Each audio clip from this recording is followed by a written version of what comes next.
Yep, sanibonani guys, sanibonani. Please like, share, subscribe to my YouTube channel bafethu.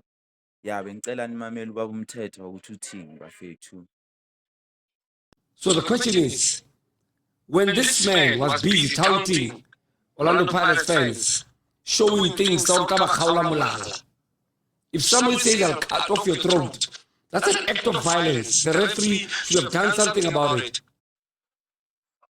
Niyamuzwa uthini bafethu. He's trying to make an excuse ukuthi Orlando Pirates idliwe because they were intimidated by Omukoko. You see ama-commentators wala eSouth Africa afana ne-ANC nepolitika la eSouth Africa. Lo muntu i-commentator.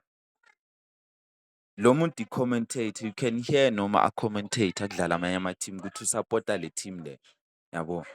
In which is wrong. Orlando Pirates makucala ama-game iphula amaqanda lapha e-stadium.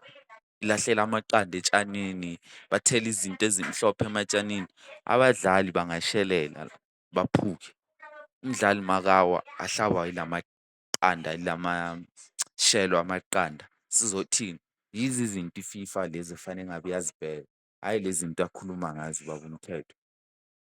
He's talking from jealous point of view. Ayikho indaba yakhe lo. Dala abasapota abo-Pirates nabo-Chiefs, they can't take it i-Pirates mayidliwe.